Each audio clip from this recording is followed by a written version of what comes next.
out in the woods. I was in a more rural area, and it was his mom's house, and they had this big like storage garage like off from the house. It was detached. Inside there was like a pipe organ. Yeah, like a legit like Count Dracula scary pipe organ. There was one of those with the pipes and a whole bunch of like just drawers full of stuff. And in one of these drawers, all by itself, was this stone face. Don't know who carved it. Don't know what it's from. It could be from a bigger statue. I'm not sure. But it's very peculiar looking. If you watch the film, you'll see it's an unusual. You can't really tell where it came from. And so obviously our adolescent minds immediately went haunted.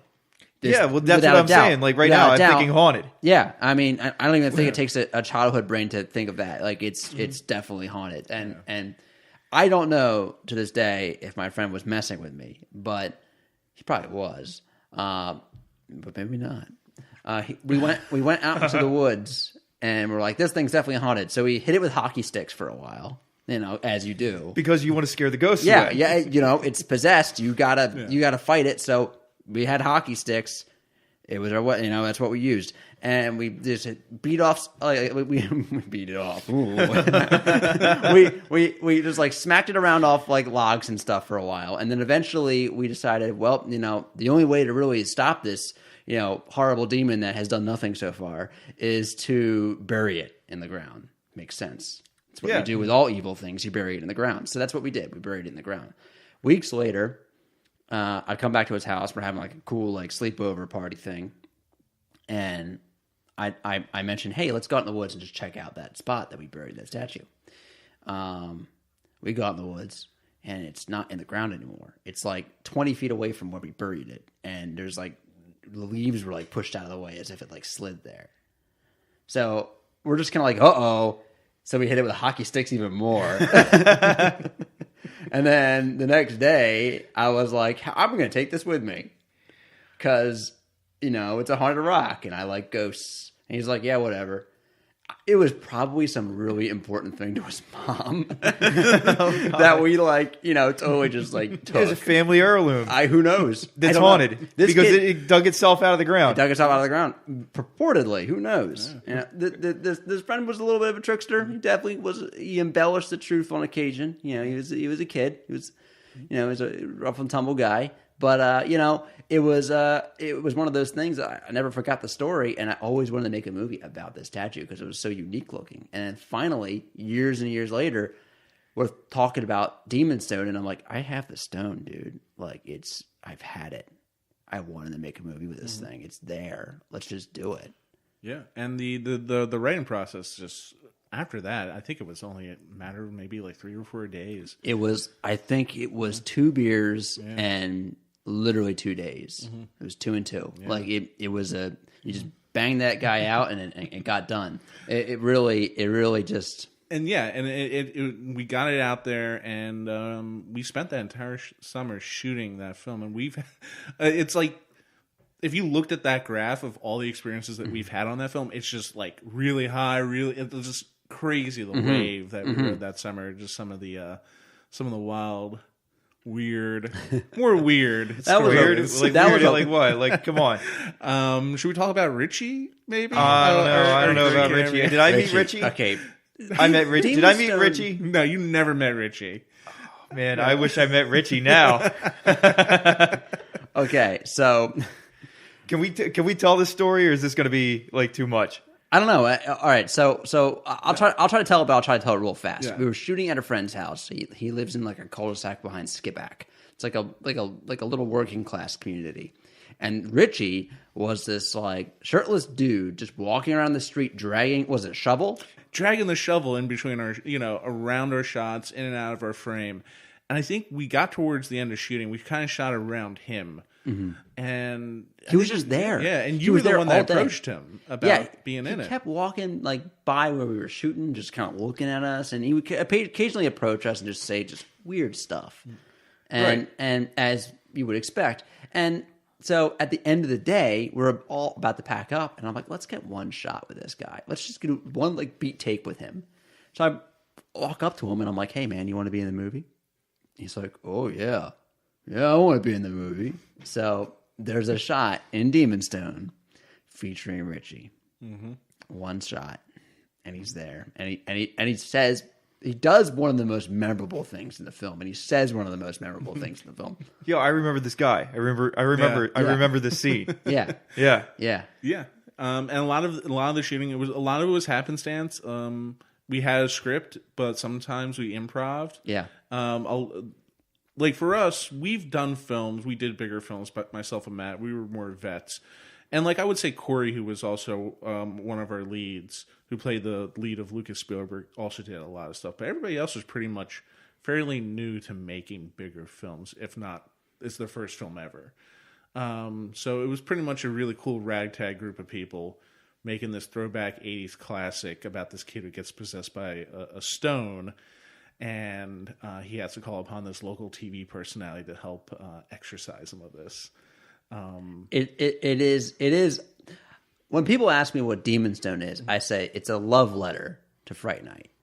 It's a love letter to 80s horror and adventure films as a whole. But Fright Night was definitely the direct inspiration for it.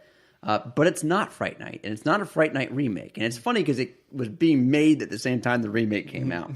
But it's a totally different film. It's its own thing, and kind of takes on its own very strange personality that now looking back is, I look at it very fondly. And the cool thing, and we recently just were able to do this too, because we put the time in, and we revisited it, and we've always wanted to put it on a VHS tape. Yes. And now we're currently selling Demon Stone on VHS.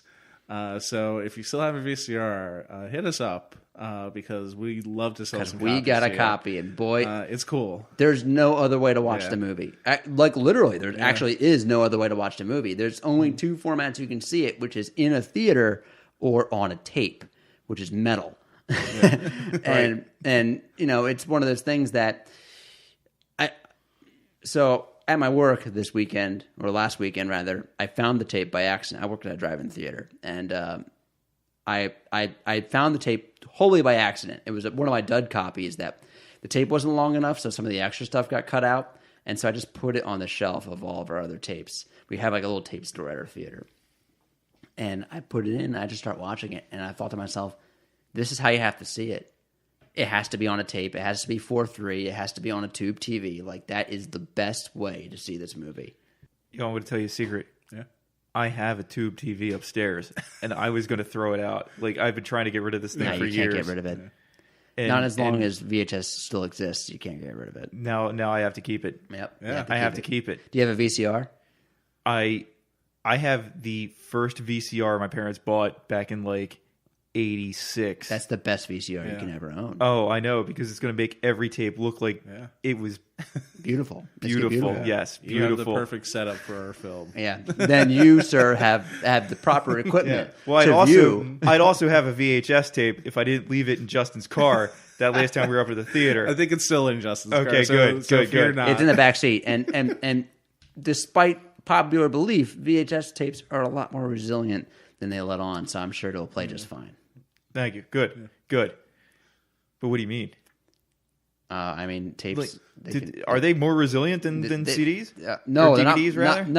they're not more resilient than CDs. They're just people think VHS tapes are like super fragile. Like they can't get hot, they can't get cold. Like they will just die. But no, they can take a lot more abuse. I mean, not for a long, long time, but I mean, they lived in back of Justin's car. That's okay. Okay, it'll good. play. Yeah. Good. What were your influences? Like what made you guys want to get into film? Like where did this come from?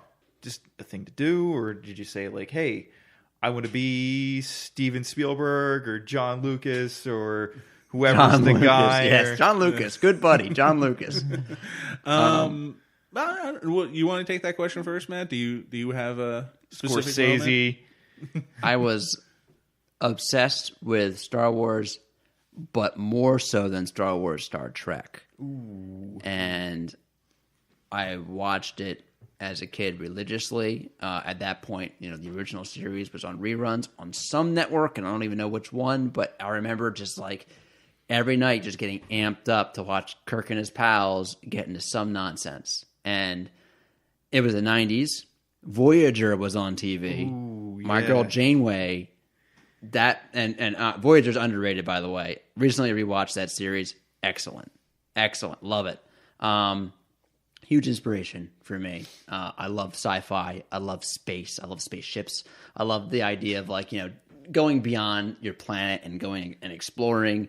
And then eventually I just started wanting to make my own stories. And eventually those stories became movies, and those movies became projects, and then projects became films, and so on. Yeah. And for me, like, when I grew up, I have to give credit to my dad. He had no ability to censor himself or the things. He would go down to a Blockbuster every weekend and rent just like a stack of tapes. It'd be like Alien 3, Terminator 2. He really liked the sequels. And These are classics, though, right? They're tremendous classics. And like I'm like a 5 or 6 year old kid watching these, R-rated films and these intense horror sci-fi films. RoboCop, and then there's other films like Back to the Future, the original Batman. I just grew up on just endlessly, and we just sit there and watch movies like nonstop. I was really big into comic books growing up. It wasn't until I got to high school I thought it could be like more of a real deal, like career path, because I was part of the television station at my high school. I started learning editing, and I think my first project that I edited to was like a Danzig song, a music video from Dancing. And I thought it was the most metal thing ever. And that it was around the time I started really getting into like films like The Evil Dead and the filmmaker Sam Raimi, who made the Spider-Man films. I loved the way he used the camera. And I think for me, I'm just incredibly visual. I like films that kind of break new ground visually. And from there, it just like was this like going down the rabbit hole. I just fell in love with it from that point on. So. Oh, wow. Yeah. You want to know a funny little fun fact? My first R-rated film was Starship Troopers. Really? Yeah. Yeah. Would you like to know more? Would you like to know more? No, really. Like, that was my jam. That got me into like more violent film. Because up to that point, as a kid, I was pretty squeamish. I didn't like really scary movies. I didn't like really violent movies. I didn't like blood and guts. That movie corrupted me. That movie got me into it. That was like, oh yeah, space, bugs, I'm in. Did you ever read the novel? I did, yeah. Yeah, No, it's not the same thing. It's not the same thing, but it's excellent. It is. But it is excellent, and the movie is not the same. But that isn't to say the movie is bad. And so many people will trash the movie because they don't understand what it is. Yeah, that's true. Okay, Yeah. and the thing but go I ahead. will say, sorry, 10-year-old boy me wasn't thinking about any of that stuff. He was thinking about cool bug space movie. No, well, that's I get what you're saying, but at the same time, that's something I'm going to comment on here. Is people always say, the movie isn't as good as the book. It's like, that's just a general. That's a thing that people say, and I think it makes people feel smart. Right. But no, it's different. It's different, and that is true for most movie book adaptations. They're different. They're not better. They're not worse. They're different because you can't.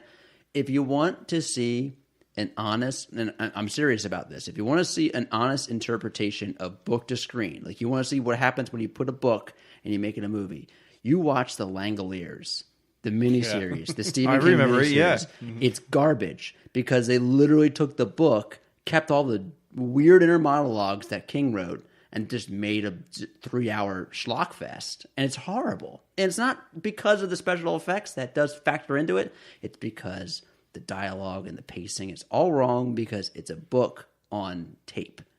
And it doesn't work. No, well, I mean, I remember watching the movie. I did not read the book. Yeah. Okay, and I remember watching the movie, and it got hyped. What was it on Sci-Fi Channel or where was it? It was on ABC or something like that. It's a big TV special. I don't know what network it was released on. I watched it on tape.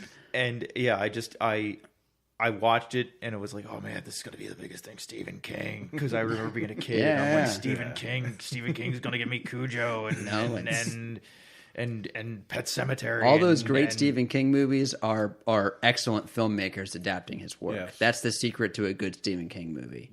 If you want to see what Stephen King wants to make, watch his version of The Shining and then watch Maximum Overdrive, which is great for its own reasons. Stevie King's next.